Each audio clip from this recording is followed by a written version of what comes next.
Neo skin ఇక్కడ అన్ని రకాల స్కిన్, హెయిర్ మరియు లేజర్ ట్రీట్మెంట్ లభిస్తాయి. మీ అపాయింట్మెంట్ కోసం వెంటనే కాల్ చేయండి. ఇరాన్తో యుద్ధాన్ని తాత్కాలికంగా నిలిపివేస్తున్నట్లు 5 రోజుల పాటు విరామం ప్రకటిస్తున్నట్లు డొనాల్డ్ ట్రంప్ అమెరికా అధ్యక్షుడు ప్రకటించారు. నిజంగా అమెరికా అధ్యక్షుడు సడన్గా ఈ నిర్ణయం ఎందుకు తీసుకున్నారు?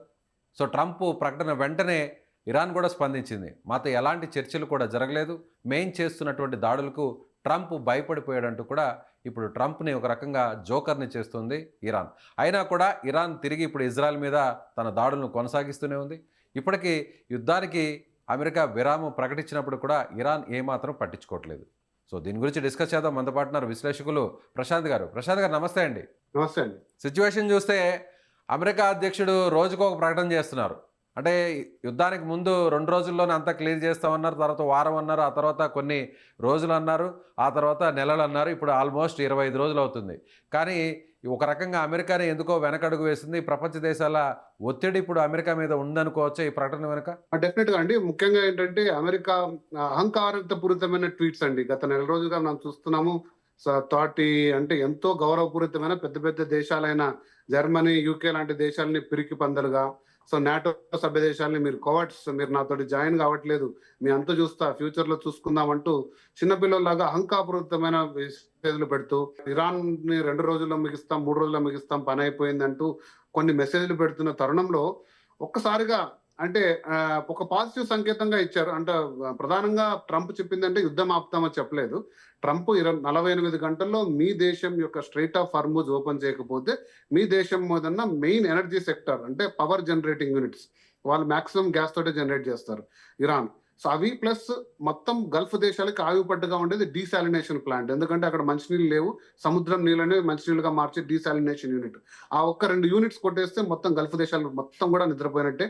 గల్ఫ్ దేశాలు పడుకుంటే దాదాపు 80% ప్రపంచం కూడా పడుకున్నట్టే. ఎందుకంటే అందులో నుంచి వచ్చే క్రూడ్ ఆయిల్ తోటే మనం ఈ రోజు అన్ని కూడా ప్రపంచ దేశాలన్నీ కూడా ఉంటున్నాయి. ఒక వార్నింగ్ ఇచ్చి ఆ వార్నింగ్ కి ప్రపంచం మొత్తం ఉలిక్కిపడింది. అంటే ఇప్పుడు నరేంద్ర మోడీ గారు కూడా ట్వీట్ చేసింది, నరేంద్ర మోడీ గారు చెప్పింది కూడా కరోనా లాంటి సమయానికి మనం సన్నద్ధం కావడం అంటే ఏంటంటే ఆ గల్ఫ్ దేశాలపై డీసాలినేషన్ ప్లాంట్ కానీ లేదా పవర్ జనరేషన్ ప్లాంట్స్ మీద దాడి జరిగితే అది మొత్తం గల్ఫ్ దేశాలను ఇంపాక్ట్ అయ్యి ప్రపంచ దేశ వాణిజ్యం మొత్తం దెబ్బతింటుంది. అటువంటి సమయంలో మనము ఖచ్చితంగా కూడా విపత్కర పరిస్థితులు ఎదుర్కోవాలి. అది మన దేశమే కాదు, ప్రముఖంగా ఉన్న చాలా ఏషియన్ దేశాలు, మనతో పాటు ఒక యూరోపియన్ దేశాల్లో చాలా దేశాలు, సో అన్ని కూడా ఇంపాక్ట్ అయ్యే తరుణం ఉంది. కాకపోతే ఇక్కడ మనం నిశ్చితంగా చూడాల్సిందంటే ఇరాన్ పోరాడుతున్న విధానం అనేది ప్రతి ఒక్కరికి కూడా ఆశ్చర్యం గురి చేస్తుంది.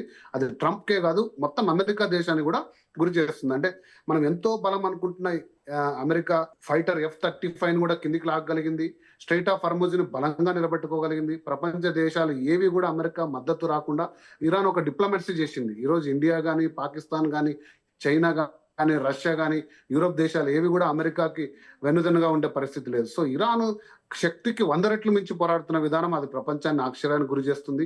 దాదాపు యుద్ధం మొదలైనప్పటి నుంచి ఇరాన్ సుప్రీం లీడర్ ఖమేనీ అంతంతో మొదలైన యుద్ధము దాదాపు 40 మంది టాప్ లీడర్స్ మొత్తం అంతమందిన కూడా ఇరాన్ ఈ రోజు కూడా బలంగా నిలబడుతుంది, పోరాటం చేస్తుంది. సో కాబట్టి అమెరికా లక్ష్యాలు మారినాయి. ఫస్ట్ ఖమేనీని అంతం చేసి సుప్రీం లీడర్ రిజీమ్ చేంజ్ అన్నారు. తర్వాత మళ్ళీ వచ్చేసి మనం యురేనియం ఏదైతే ఉందో దాన్ని మాత్రం తీసుకొని ల్యాండ్ అటాక్ చేసేసి యురాన్ని యుద్ధం ముగిస్తామన్నారు. అది కూడా సాధ్యం కాలేదు. ఇప్పుడు స్ట్రైట్ ఆఫ్ హార్మూజ్ ని ఓపెన్ చేయించి ప్రపంచానికి మళ్ళీ వాణిజ్యాన్ని నార్మలైజ్ చేస్తామన్నారు. అది కూడా చేత కాలేదు. సో ఈ అమెరికా లక్ష్యాలు ఏవి కూడా క్లియర్ గా నెరవేరుతున్నట్టు కనపడలేదు. ఇరాన్ అంతకంతకు పోరాటం చేస్తూ పోతుంది, డిఫరెంట్ స్ట్రాటజీస్ తో వస్తుంది. కాబట్టి డెఫినెట్ గా మీరు అన్నట్టు ఈ యుద్ధం ఇరాన్ వర్సెస్ అమెరికా కాదు, America versus rest of the world గా మారిపోయింది. ప్రపంచ దేశాలన్నీ కూడా వీటి మీద ఆధారపడ్డము. సో వాళ్ళ డిప్లొమసీ తోటి తీసుకోవడం వల్ల ట్రంప్ దిగి వచ్చి 5 రోజులు పోస్ట్ పోన్ చేసి చాలా క్లియర్ గా deep discussions with Iran leadership. అంటే ఇరాన్ ఏమో డీప్ కాదు కదా, డైరెక్ట్ ఇండైరెక్ట్ ఎటువంటి చర్చలు కూడా జరగలేదనడం ప్రపంచాన్ని కూడా నివ్వెరపరుస్తున్నాయి. సో ఇది మనం నిశ్చితంగా పరిశీలించాల్సిన అంశం. ఎందుకంటే నాకు తెలిసి ప్రపంచ దేశాల రాయబారి చేయడం వల్లే అమెరికా కొంచెం తగ్గింది. సో ఇరాన్తో కూడా ఈ ప్రపంచ దేశాలు అంటే అది ఇండియా కావచ్చు, ఇంకా మిగతా దేశాలు కావచ్చు, ఇరాన్కి ఏదైతే నైబరింగ్ కంట్రీస్ వాళ్ళందరూ కూడా కొంచెం ఇరాన్ని వెనుక తగ్గే చర్చలు మొదలుపెట్టిండొచ్చు అని నేను అనుకుంటున్నాను. బట్ చూడాలి. ఎందుకంటే ఒక పక్క ట్రంప్ ట్వీట్ చేయడం, ఇజ్రాయెల్ మాత్రం దాడులు ఏమి ఆపలేదు. నిర్బంధంగా దాడి చేస్తుంది. ఈరోజు కూడా టెహరాన్ మీద 4 మెయిన్ మిసైల్స్ పడ్డము. ఇరాన్ కూడా ఇతర దేశాల మీద దాడి కొనసాగుతూనే ఉంది. కేవలం మనం ప్రకటించిన విధంగా ఆ విద్యుత్ జనరేషన్ గాని, డీసాలినేషన్ ప్లాంట్స్ మీద దాడి మాత్రమే ఆగింది. కాబట్టి దీన్ని యుద్ధం ఆగింది అని మనం సంకేతంగా చూడకూడదు. కానీ ప్రపంచ దేశాలు ఒక అత్యవసర పరిస్థితిలోకి వెళ్ళే పరిస్థితిని కొంచెం ఒక స్పీడ్ బ్రేకర్ వచ్చిందని కూడా మనం అనుకోవచ్చు. సో, ఆ స్ట్రెయిట్ ఆఫ్ హార్మూజ్ నుంచి ఒకవేళ ఆ ప్యాసేజ్‌ని ఓపెన్ చేయాలంటే, ఆ ట్రాన్స్‌పోర్టేషన్ అంతా కూడా ఫ్రీగా జరగాలంటే, భారీ స్థాయిలో సుంకాలు విధిస్తాం. తమకు కప్పం కడితేనే కూడా వాటన్నిటిని కూడా వదిలిపెడతాం. అవి కూడా అమెరికా, ఇజ్రాయెల్ మినహాయించినటువంటి దేశాలుగాని కూడా చెప్పడం జరిగింది. నిజంగా అలాంటి పరిస్థితి వస్తుందా? డెఫినెట్‌గా అండి. ఎందుకంటే ఇరాన్ చెప్పాను కదా! శక్తికి మించి 100 రెట్లు పోరాటం చేస్తుంది. ఇందులో ఆర్థికంగా చాలా నష్టపోయింది. ఎందుకంటే అత్యధికంగా నష్టపోయింది ఇరాన్. వాళ్ళ ప్రముఖ నేతలతో పాటు చాలా పెద్ద మొత్తంలో ఆస్తులు నష్టపోయాయి. కాబట్టి ఆయిల్ కార్గో షిప్‌కి దాదాపుగా $2 మిలియన్ పెడతాం, 18 కోట్ల రూపాయలు వసూలు చేస్తామని చెప్పడం అనేది ఖచ్చితంగా జరగొచ్చు. అయితే ఇంకా జరిగినా కూడా ఈ కార్గో షిప్స్ కూడా ఎవరు కూడా వెనక్కి తగ్గే అంశం ఉండకపోవచ్చు. ఎందుకంటే ఇప్పుడున్న పరిస్థితుల్లో అది చాలా అవసరంగా ఉంది. ఎందుకంటే ప్రపంచ మార్కెట్‌లో దాదాపు $72 ఉన్న బ్యారెల్ ధర, అంటే యుద్ధం మొదలు కాకముందు ఈరోజు $118 పెరిగింది. సో ఈ యుద్ధం అనివార్యం అయిపోయి స్ట్రెయిట్ ఆఫ్ హార్మూజ్ మూసే పరిస్థితి వస్తే అది $200 కూడా వెళ్ళొచ్చు. సో దాంతో పోలిస్తే ఈ పరిస్థితుల్లో వచ్చే ప్రైస్ చాలా తక్కువ. కాబట్టి అవి ఖచ్చితంగా సుంకం విధించే అంశం ఖచ్చితంగా ఉంది. ఎందుకంటే అది స్ట్రాటజిక్‌గా అడ్వాంటేజ్ లొకేషన్‌లో ఉందండి. స్ట్రెయిట్ ఆఫ్ హార్మూజ్ మీరు చూస్తే హాఫ్ ఆఫ్ సౌత్ సైడ్ అంతా ఒమన్‌కు ఉంటుంది. నార్త్ సైడ్ అంతా ఇరాన్‌కు ఉంటుంది. కానీ ఒమాన్ సైడ్ అంతా షాలో వాటర్స్. అందులో షిప్‌లు పోయే పరిస్థితి లేదు. దాని వెడల్పు 35 కిలోమీటర్లు స్ట్రెయిట్ ఆఫ్ హార్మూజ్. కానీ షిప్‌లు రవాణా చేసేది కేవలం 6 కిలోమీటర్ల వ్యవధిలో. అది కూడా ఇరాన్ సైడ్ ఉన్న వాటర్‌లో. కాబట్టి ఎటువంటి ఇబ్బంది లేకుండా ఇరాన్ మాత్రమే దీన్ని సాల్వ్ చేసే అంశం కాబట్టి వాళ్ళు నిర్బంధంగా వసూలు చేసే అంశం అయితే ఉంటుంది. దానికి నాకు తెలిసి ఎటువంటి ఇబ్బందులు ఉండకపోవచ్చు. అంటే యుద్ధం ఆగినా కూడా వసూలు చేస్తారంటారా? లేకపోతే యుద్ధంలోనే అవకాశం వచ్చింది కాబట్టి ఈ టైం యుద్ధం ఆగినా కూడా వసూలు చేస్తారు. ఎందుకంటే ప్రపంచంలో 2, 3 పెద్ద రవాణా వ్యవస్థలు ఉన్నాయి. సూయజ్ కెనాల్ గాని, పనామా కెనాల్ గాని, వారు కూడా ఈరోజు డబ్బులు వసూలు చేసుకొని వాళ్ళ దేశాలు నడుపుకునే పరిస్థితి. ఎందుకంటే వాళ్ళకి ఎటువంటి ఆదాయం లేదు. ఇరాన్‌కి ఎటువంటి ఆదాయం ఉన్న వనరుల ఈ యుద్ధంతో చాలా నష్టాలు వచ్చాయి. కాబట్టి బహుశా 1-2 సంవత్సరాలు పెట్టే అవకాశాలున్నాయి. లేదా ఇతర దేశాలు ఏదైనా ఎయిడ్‌గా వచ్చి ఇరాన్‌కి మళ్ళీ ఆదుకొని పునర్నిర్మాణ పరిస్థితులు వస్తే తప్ప నాకు తెలిసి ఇది ఒక పెద్ద మొత్త ఆదాయ వనరుగా ఇరాన్ సృష్టించుకుంటుందని అది నా అంచనా. సో, ఆ ప్రభావం అన్ని దేశాల మీద కూడా పడే అవకాశం ఉందా? ఇప్పటికే మీరంటగా సో, బ్యారెల్ ధర కూడా అనూహ్యంగా పెరిగింది. 75 నుంచి దాదాపు 118 చేరుకుంది. సో, ఒకవేళ యుద్ధం ఆగినా కూడా ఇది ఎంతవరకు హైక్ అయ్యే ఛాన్స్ ఉంది? సో, మన ఇండియాలో కూడా పెట్రోల్ ధరలు పెరిగే అవకాశం ఉందంటారు? ఇండియా కంటే ముందుగా దాదాపు వారం 10 రోజుల కిందట అమెరికాలో $1.50 పెరిగిందండి గ్యాలన్.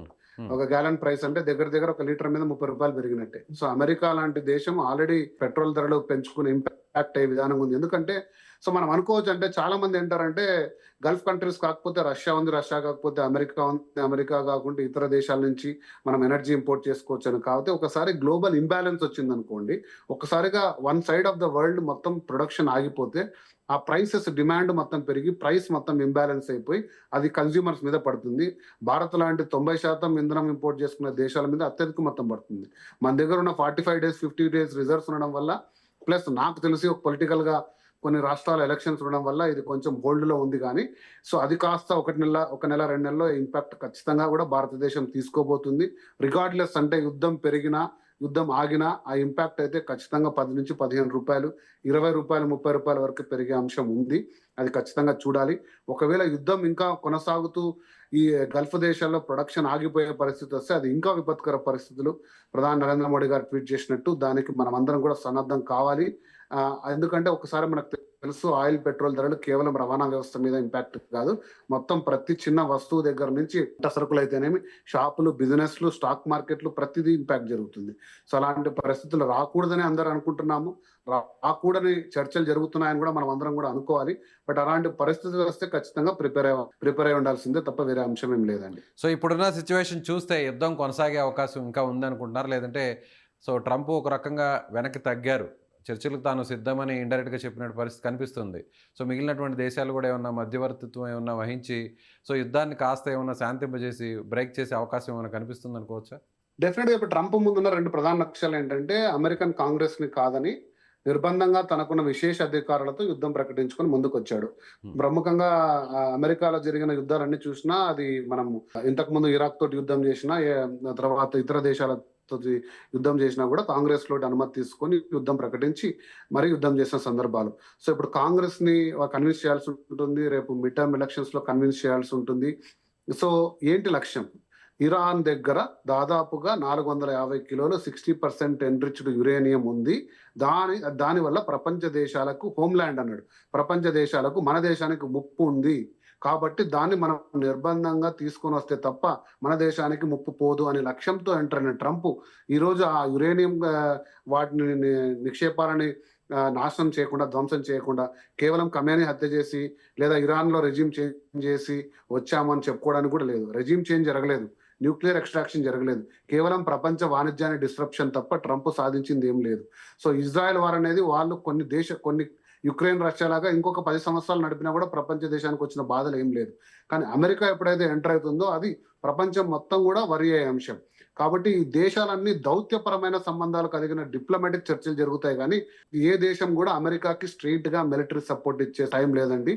అండ్ ఇరాన్కి కూడా ఇచ్చే టైం లేదండి. ఎందుకంటే సెకండ్ వరల్డ్ వార్ టైం అయిపోయిన తర్వాత నెహ్రూ గారి నేతృత్వంలో, చాలా మందికి తెలియదు, నెహ్రూ గారి నేతృత్వంలో ఇండోనేషియా అండ్ ఇతర 2 దేశాల అధ్యక్షులతో కలిసి నాన్ అలైన్డ్ మూవ్మెంట్ అని పెట్టుకున్నారు. 2 సూపర్ పవర్స్ పోరాడుతుంటే మన అందరం కూడా ఇలా కూర్చోవడం మన దేశాలకు కాదు, మొత్తం మన ప్రపంచానికి శాంతి. మన అనవసరంగా ఏదో దేశానికి సపోర్ట్ ఇచ్చుకొని తర్వాత మనం విచ్ఛిన్నం అయిపోతే అమెరికా రికవర్ కావడానికి 10 ఏళ్ళు పడితే మనకు దాదాపు 100 ఏళ్ళు పట్టొచ్చు అని ఒక నాన్ అలైన్డ్ మూమెంట్ లో ప్రపంచ దేశాలన్నీ ఉన్నాయి. నాటో దేశాలు కూడా, యూరోప్ దేశాలు కూడా ఇప్పుడు అంత ఉత్సాహంగా వచ్చే అమెరికాకు సపోర్ట్ చేసే పరిస్థితులు కూడా లేవు. ఎందుకంటే ఎకానమీ రికవరీ అనేది ప్రతి దేశం వరీ అవుతుంది.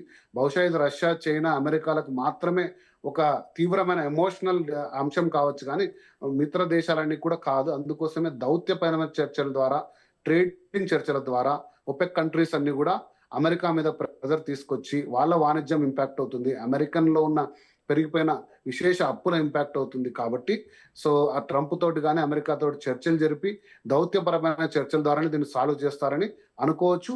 ఇప్పుడు ట్రంప్ చేసిన ట్వీట్ అందుకు ప్రధాన సంకేతం. సో కాబట్టి ఇవన్నిటి కూడా చర్చలు సఫలమవుతామని కూడా మనం కోరుకుందాం. Right sir. Thank you sir. Thank you so much.